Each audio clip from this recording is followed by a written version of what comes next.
ተማሪዎች በዚህ ክፍል የምንመለከተው ፕሪ-አክሱማይት ስቴትስ ኤንድ ኢትስ ጂኦግራፊካል ሎኬሽን ቶፖግራፊ ምን ይመስላል የሚለውን ነገር እንመለከታለን። ስለዚህ ፕሪ-አክሱማይት ስቴት ማለት ምን ማለት ነው? ስለዚህ በዚህ ክፍል የምንመለከተው የስቴት አወቃቀር በኢትዮጵያ ታሪክ ውስጥ ምን ይመስላል፣ ኢትዮጵያውያን ከየት ጀምሮ ነው ስቴት አሁን ዛሬ ኢትዮጵያ የሚባለው ሀገር የደረሰችበትን ለመድረስ ከየት ነው የተጀመረው? የስቴት አወቃቀር የአንድ ግዛት አወቃቀር ምን ይመስላል የሚለውን ነገር በዚህ ቶፒክ ላይ እንመለከታለን ማለት ነው። ሶ by the end of this subtopic a student will be able to understand and name the pre-Aksumite state። እነዚህ pre-Aksumite state የምንላቸው ብዙ ስቴቶች አሉ። እነዛን ስማቸውን እየጠቀስን የት እንደሚገኙ እንመለከታለን። የነሱ ደግሞ አቺቭመንታቸው ምንድነው፣ በሰዓቱ የነበረው አቺቭ ያደረጉበት ለዛሬ ፋውንዴሽን የሆነልን ምንድነው የሚለውን ነገር እናያለን። ሌላ ጂኦግራፊካል ሎኬሽናቸው የት አካባቢ ነው የሚገኘው፣ ለመጀመሪያ ጊዜ ስቴት ሲዋቀር የዛሬቷ ኢትዮጵያ ለመድረስ የት አካባቢ ነው ጥንስሱ መነሻው የጀመረው የሚለውን ነገር እናያለን። ሌላ ደግሞ የፒፕል ኢንተራክሽን ምን ይመስላል፣ የእርስ በራሳችን ኢንተራክሽናችን ኤርሊ ኢትዮጵያን ፒፕል ስቴት ኤንድ ኢንተራክሽን ከእርስ በራሳችን የነበረው ኢንተራክሽን as well as outside the country ከሀገር ውጭ የነበረው ከፎሬነሮች ጋር የነበረው ኢንተራክሽን ምን ይመስላል የሚለውን ነገር እናያለን ማለት ነው። in a sense ፕሪ ማለት ቢፎር ነው። ሶ በኢትዮጵያ የሚታወቀው ምንድነው? አክሱማይት ስቴት ነው። አብዛኛው ማህበረሰብ የሚያውቀው የመጀመሪያ ስቴት የተዋቀረው አክሱማይት ስቴት ተብሎ ይታሰባል። ነገር ግን ከአክሱም በፊት ቢፎር ፎርም የተደረጉ ስቴቶች አሉ። እነዚህ ስቴቶች ኮሌክቲቭሊ known as pre-Aksumite state በመባል ይጠራሉ። እያንዳንዳቸውን እንመለከታለን እነማን እንደሆኑ። ስለዚህ ይሄ pre-Aksumite state የምንለው the state that's formed before the rise of Aksumite kingdom ነው ማለት ነው።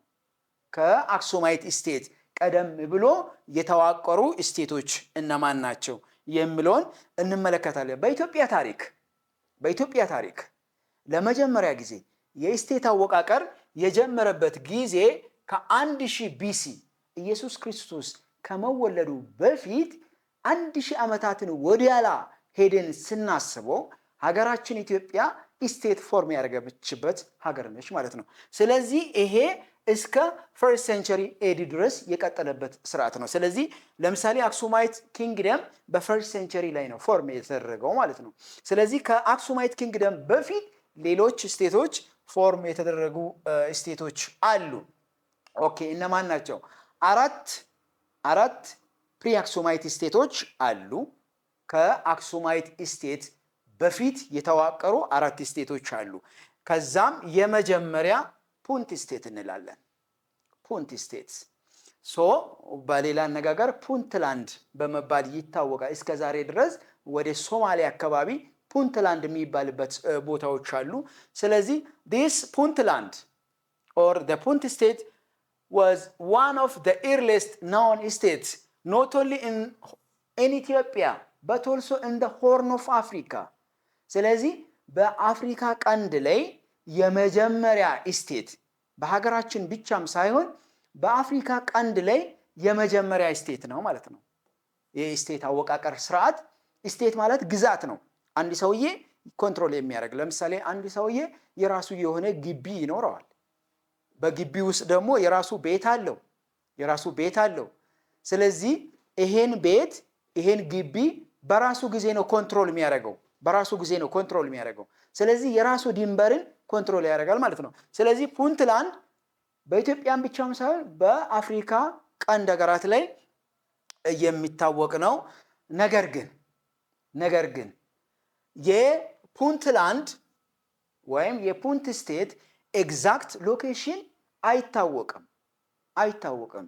unknown, it's not known because አንዳንድ ሂስቶሪያንስ ምን ብሎ ነው ሳጀስት የሚያደርጉልን የራሳቸውን ግምት ያስቀምጣሉ። ለምሳሌ today's or the present day of what we call ጅቡቲ፣ ኤርትራ፣ ኢትዮጵያና ሶማሌ እነዚህ እነዚህ ሀገራት የዛሬ ኤርትራ፣ ሶማሌ፣ ጅቡቲ የድሮ ፎርመር ፑንትላንድ ነው ተብሎ ይታሰባል።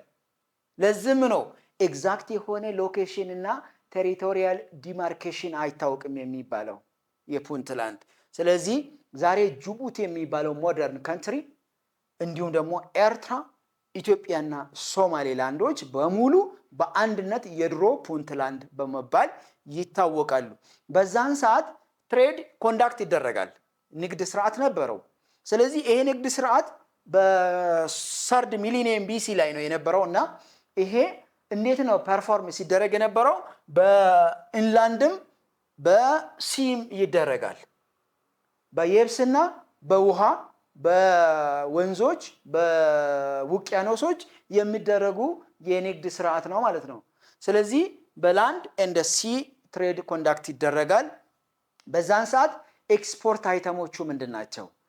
አንዱ ሀገር ለሌላ ሀገር ኤክስፖርት የሚያደርገው ለምሳሌ ጎልድ አንዱ ኤክስፖርት አይተም ነው።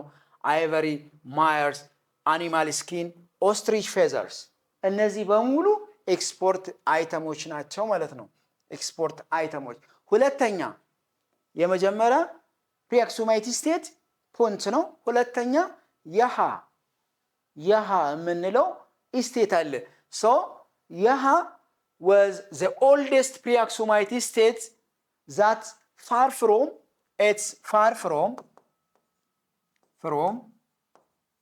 30 kilometers in northeast to አክሱም።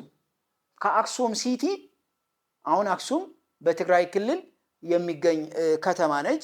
ከዛ ከአክሱም ከተማ ወደ ኖርዝ ምስራቅ ወይም ወደ ሰሜን ምስራቅ 30 ኪሎ ሜትር ብቻ ነው የሚርቀው ማለት ነው። የሃይ ስቴት መቼ ነው የተጀመረው? አራውንድ 1000 ቢሲ አካባቢ ነው የሃ የሚባለው ፕሪአክሱማይት ስቴት የተቋቋመው 1000 ቢሲ አካባቢ ነው። እና ይሄ የሃይ ስቴት በጣም ፒክ ላይ ቶፕ ላይ የደረሰበት ታይም ነበረ። በጣም በሲቪላይዜሽን በምኑ በአስተዳደር ስርዓቱ ቶፕ ላይ የደረሰበት ታይም ከ750 ቢሲ እስከ 500 ቢሲ ድረስ ቶፕ ላይ የደረሰበት ታይም ነው።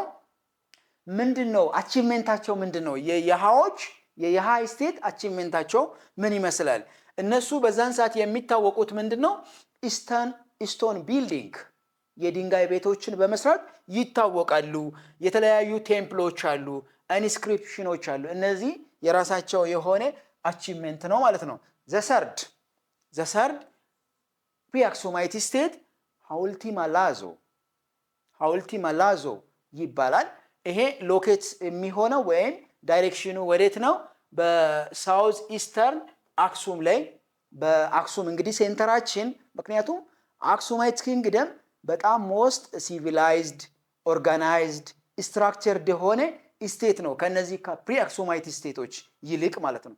ለዛ ነው እንደ ፋውንዴሽን እንደ መነሻ አክሱማይት ሲቲን ወይም አክሱም ሲቲን የምንጠቀመው። ስለዚህ ከአክሱም ከተማ ደቡብ ምስራቅ ላይ የሚገኝ ስቴት ነው ሐውልቲ ማላዞ። ምንድነው የነሱ አቺቭመንታቸው? ስቶን ኢንስክሪፕሽን የተለያዩ የድንጋይ ጥርቦች፣ የተለያዩ የድንጋይ ጽሁፎች፣ ኤክስካቬት የተደረጉ ነገሮች ይገኛሉ በዛን ሰዓት በዛ ስቴት። የመጨረሻ ፕሪአክሱማይት ስቴት አራተኛውና የመጨረሻ ዳማት ነው ማለት ነው። ዳማት። ስለዚህ ዳማት ኤግዚስትድ ቢፎር አክሱማይት ኪንግደም፣ ከአክሱም ኪንግደም በፊት የተጀመረ ወይም ፎርም የተደረገ ስቴት ነው። ሌላኛው ሎኬትድ የሚሆነው ወይም ዳይሬክሽኑ ሳውዝ ኦፍ አክሱም ነው። በአክሱም ደቡባዊ ፓርት ላይ ይገኛል። ስለዚህ እነዚህ ዳማት ሩለሮች በዛን ሰዓት የዳማት ግዛትን የሚመሩ መሪዎች ኢንተርናሽናል ሪሌሽን ዲፕሎማቲክ ሪሌሽን ያላቸው ስፔሻሊ ከሳውዲ አረቢያዎች ጋር ነው። ከሳውዲ አረቢያዎች ጋር ኢንተርናሽናል ኮኔክሽን አላቸው። ስለዚህ ከዚህ የተነሳ ከሳውዲ አረቢያ ምን ይጠቀማሉ? ለምሳሌ የፖለቲካል ታይትላቸውን ሪሊጂየስ ታይትላቸውን ይጠቀማሉ። በዳማት ስቴት ላይ የፖለቲካልና ሪሊጂየስ ታይትል ምኩራብ በመባል ይታወቃል። ይሄ ምኩራብ እነማን ናቸው የሚጠቀሙት? ሳውዝ አረቢያዎች ናቸው። የሳውዝ አረቢያ የፖለቲካል እና የሪሊጂየስ ታይትል ነው ማለት ነው። ፋይናሊ አቺቭሜንታቸው የነዚህ የዳማት ስቴት አቺቭሜንታቸው ምንድነው? ሬድ ሲን የቀይ ባህርን ለወደብነት ይጠቀማሉ።